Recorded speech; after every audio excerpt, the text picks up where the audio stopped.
பொங்கல் பண்டிகையொட்டி திண்டுக்கல் அங்காடியில் பூக்கள் விலை அதிகரித்து விற்கப்படுகிறது. இது பற்றிய கூடுதல் தகவல்களை நமது செய்தியாளர் ஐயப்பனிடம் கேட்கலாம். ஐயப்பன், பொங்கல் பண்டிகையை முன்னிட்டு எந்தெந்த பூக்கள் எவ்வளவு விலைக்கு விற்கப்படுகிறது, விவரங்கள்? திண்டுக்கல் பேருந்து நிலையம் அருகே திண்டுக்கல் மாநகராட்சிக்கு சொந்தமான அறிஞர் அண்ணா பூ மார்க்கெட் செயல்பட்டு வருகிறது. திண்டுக்கலை சுற்றியுள்ள சின்னாலப்பட்டி, வெள்ளோடு, செம்பட்டி, அனுமந்தராயன்கோட்டை, களிக்கம்பட்டி, கோபால்பட்டி, அதிகாரிப்பட்டி உட்பட பல்வேறு கிராமங்களில் பிரதான தொழிலே பூ விவசாயம் தான்.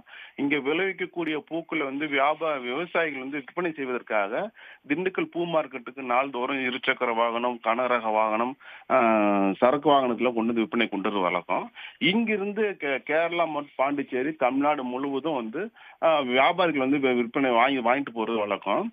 தற்பொழுது பாத்தீங்கன்னாக்கா சராசரியாக இங்க ஒரு நாளைக்கு 40 டன் முதல் 50 டன் வரைக்கும் பூக்கள் விற்பனைக்கு வரும். ஆனா தற்பொழுது பனி தாக்கம் அதிகமா இருக்கிறதுனால ஒரு நாளைக்கு சராசரி 5 முதல் 10 டன் மட்டுமே பூக்கள் விற்பனைக்கு வருது. தற்பொழுது பொங்கல் பண்டிகைங்கிறதுனால பூக்களின் விலை அதிரடியாக உயர்ந்துள்ளது. பூக்கள் வரது கம்மியா இருக்கிறதுனால பூக்களின் விலை அதிரடியாக உயர்ந்துள்ளது. கடந்த 10 தினங்களுக்கு முன்பு பாத்தீங்கன்னா மல்லிகைப்பூ ஒரு கிலோ 1200 விற்பனையானது.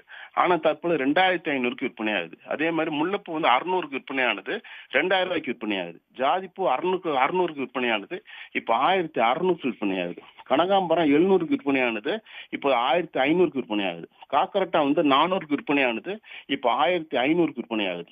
சம்மங்கி பூ கட்ட மாலை கட்ட பயன்படுத்தக்கூடிய சம்மங்கி 100 ரூபாய்க்கு விற்பனையானது இப்போ 300 ரூபாய்க்கு விற்பனையாகுது. பட்டன் ரோஸ் 500 ரூபாய்க்கு விற்பனையாகுது.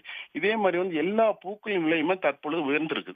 அடுத்து தொடர்ந்து தை மாசம் மூர்த்த நாட்கள் வர்றதுனால பூக்களின் விலை இன்னும் உயரத்தான் வாய்ப்பு இருக்குது. ஏன்னா பூ மார்க்கெட்டுக்கு பூ வரது கம்மியா இருக்கு.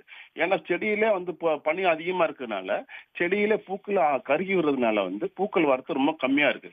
இது பூக்கள் அதிகமா விற்பனைக்கு வரக்கூடிய டயத்துல தான் இந்த பூவோட ரேட்டு குறையும்னு வியாபாரி தெரிவிக்கிறான். சராசரியா பாத்தீங்கன்னாக்க பங்குனி மாசத்துலதான் உங்களுக்கு இந்த பனியின் தாக்கம் குறைஞ்சு பூக்கள் அதிக அளவுல திண்டுக்கல் பூ மார்க்கெட்டுக்கு விற்பனைக்கு வரும். அப்போதான் பாத்தீங்கன்னாக்க பூவோட ரேட்டு குறையறதுக்கு வாய்ப்பு இருக்கு. அது வரைக்குமே பூக்களோட ரேட்டு கூடத்தான் வாய்ப்பு இருக்குன்னு சொல்லி வியாபாரி தெரிவிச்சிருக்காங்க. உடனுக்குடன் செய்திகளை தெரிந்து கொள்ள சன் நியூஸ் பெல் ஐகானை கிளிக் பண்ணுங்க.